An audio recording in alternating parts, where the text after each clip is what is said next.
Welcome back to another reading and correcting with me, Kindar, the Tiger Writes, and Ty, the Tiger Supervisor. These are where I read a chapter from one of my stories and correct it as I go. If you want to listen to these live, it's every Tuesday morning, 8 a.m. Eastern Time on Twitch and YouTube. And if you want to support me, that is on my Patreon. Today we are doing chapter 75 of The Captain's Heart. Jeremy breathed slowly to calm his nerve, hand on the waistband of his newly printed trench trunk. Of course, today, the first time putting them on, would be the day he decided to do this. You don't have to do this, an amused Thurrock said, putting his pants in the locker and showing far too much of himself, as far as the part of Jeremy still steeped in human thinking cared for. I don't know, another guy said, something just as amused. I'm curious what the captain gets to enjoy in his bed. Why are you here, quartermaster? Praeteros demanded. Don't you have a long list of people to bed? I need a break from my duties, too, the man replied. But why are you taking that break with us? Turek asked. Aren't we rather lowly for you, Tahan? Leave it, Jeremy ordered and pushed the trunk down. Fuck, feeling the cold air down there did not feel natural. The cool air down there did not feel natural. He reached for the box and stopped. He hadn't needed it for a while now, and he wasn't sure he needed it now. This wasn't him being manipulated into feeling this way. No, or no more so than any other part of the social contract that built a society. And he was part of a society where nudity was considered normal under specific sets of circumstances, which going swimming was one. Put the trunk in his locker, closed it, and turned. Thurrock was glaring at Xenial Herr Tahalan, who looked Jeremy up and down and gave a nod. That was it. Just a nod. He'd at least expected a comment based on the story of the man's sexual's exploit. The nod had felt more like an acknowledgement that he'd looked than a statement of what he thought that he'd looked than a statement of what he thought of Jeremy's look. And that made him feel surprisingly better about the men being there. Like Thurrock, he didn't know why the quartermaster was meh about the men. Okay, you know what? I don't need being there. Like Thurrock, he didn't know why the quartermaster was there. He'd reached the undressing room at the same time as they had, with a smile that made it clear it hadn't been by accident, but hadn't said anything. Just simply stayed with them, and Jeremy hadn't had the reason to send him away. The men had behaved civilly any time they crossed paths, and his two gifts seemed to be without strings. He now knew that the quartermaster had meant what the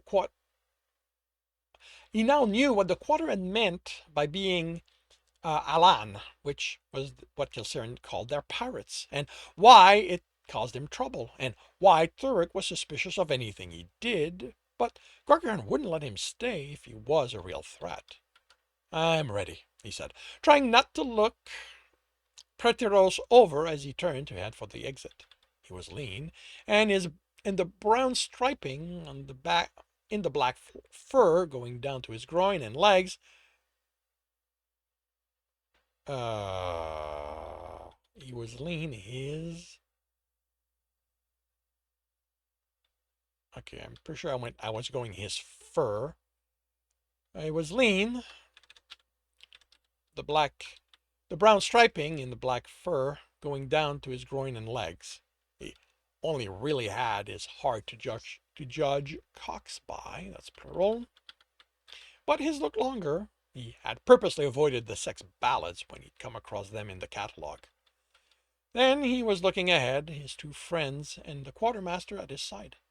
The light blinded him, and he cursed himself for not printing the glasses he promised himself he would. And by the time he could see, he kind of wished he couldn't, as everyone standing stared at him. His hands were over his crotch. Of course they'd stare. He was the only human they'd seen, the only human they could see naked.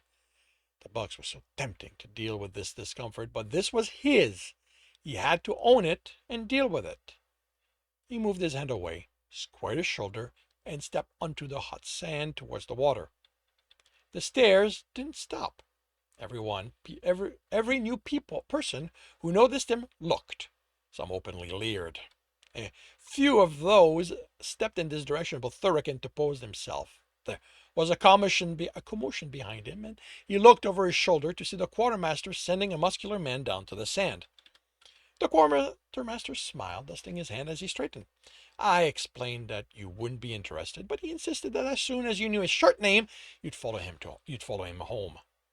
Thank you. He wasn't sure what else to add. You're welcome. Not even an implication he did it because they were friends. Either the quartermaster was playing a long game, or the stories about him were completely wrong. The man broke off to whisper something to a woman who swooned and nodded.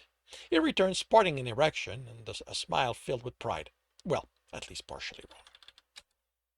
The water was refreshing as you remember it, until his balls touched it.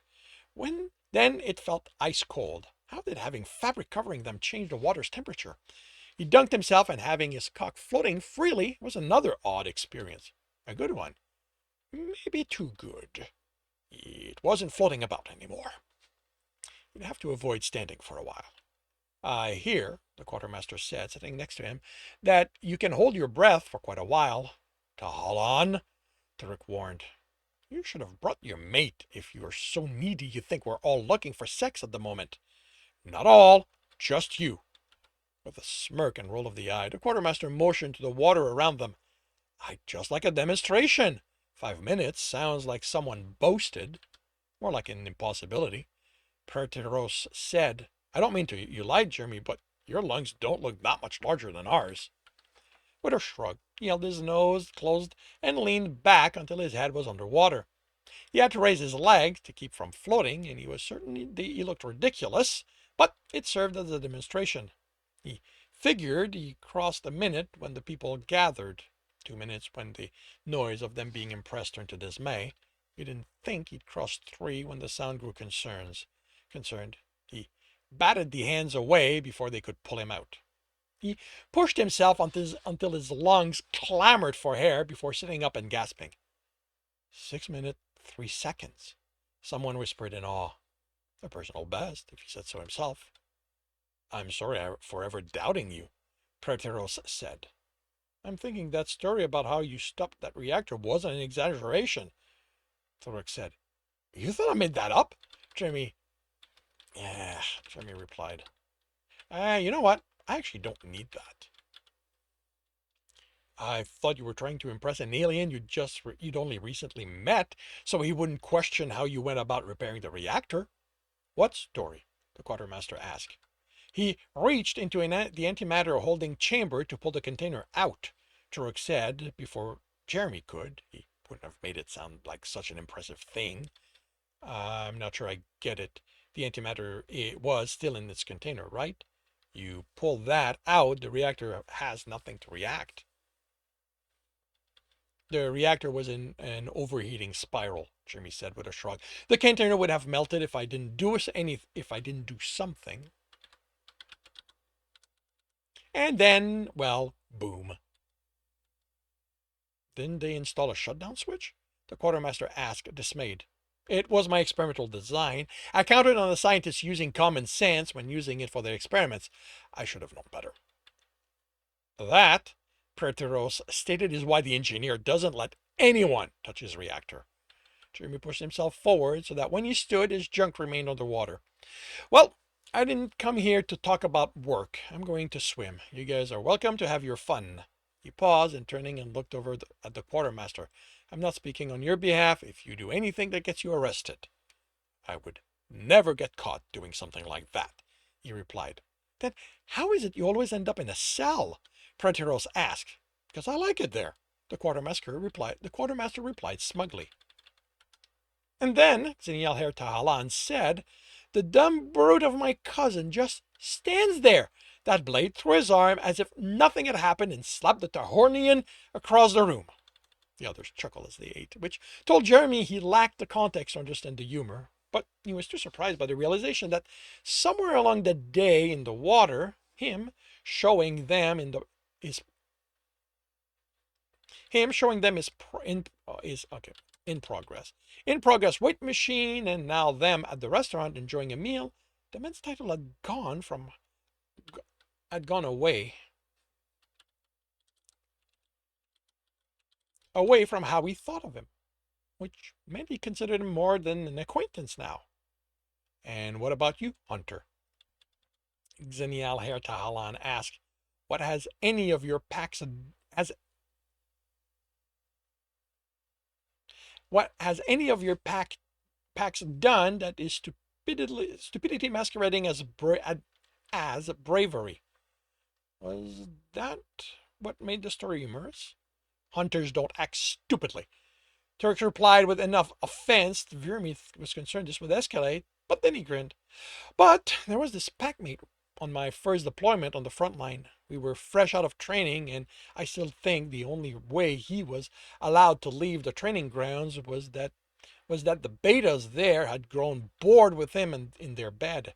That, or Dennereg's in love with him and made a deal with your namesake, Tahalan, because he would walk into the most dangerous situation, utterly oblivious to them, and walk out as if nothing had happened.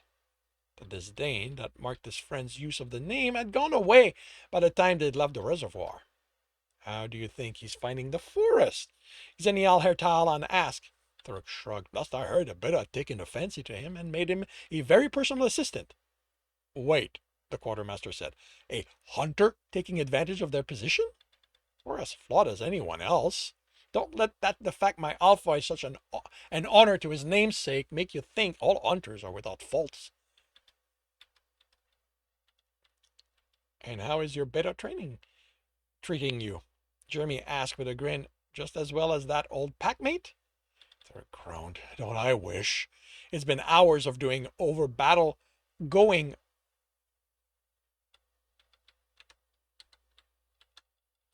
over battle over battle recordings.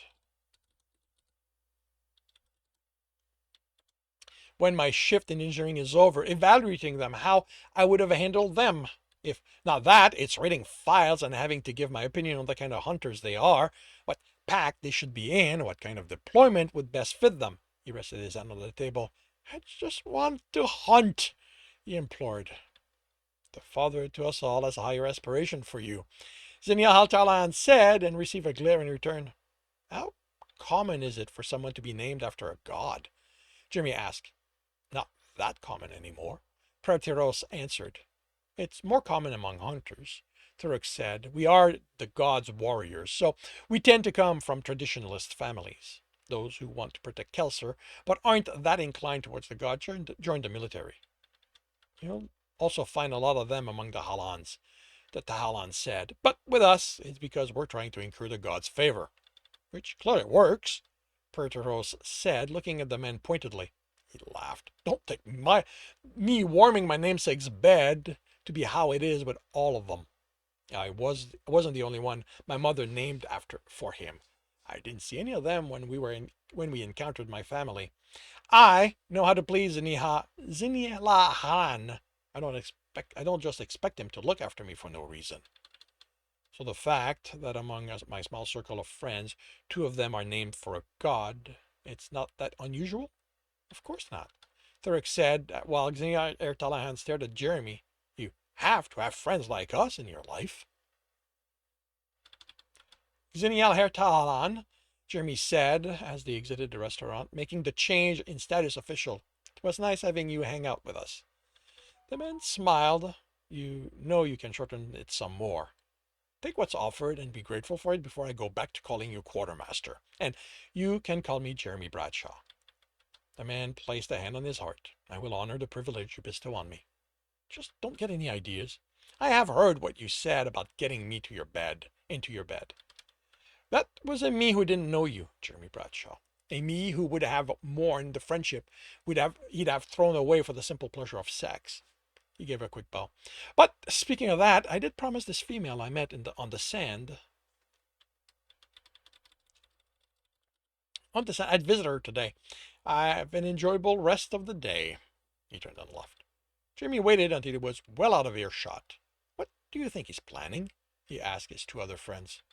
I don't think he plans, Proteros replied. He just counts on his namesake to meddle. I have no idea, Turek admitted. From what I've heard of him, he delights in aggravating your heart, but doing that through you will land him in the forest much sooner than he or his namesakes might plan. The thing is that if there's one thing Alans excel at, it's self-preservation. So I don't think there's an ulterior motive for what happened today. At least, I hope there isn't. He's not horrible for Alan. Jeremy nodded. The man was indeed not all that bad. Not as bad. Not at all bad. Yeah, was indeed not at all. Not as bad as the stories he'd heard. And that concludes Chapter 75 of The Captain's Heart. Please tell me I'm on the right screen. Yes. If you have enjoyed this, please leave a like. If you want to know when the next chapter will be up, subscribe and hit the bell. If you want to read this story, it is available on Ream Story. Probably well ahead of what's being posted what's being posted. If you want to listen to these live, it's every Tuesday morning, 8 a.m. Eastern Time on Twitch and YouTube. Links are in the notes, and with that, I shall wish you a good day.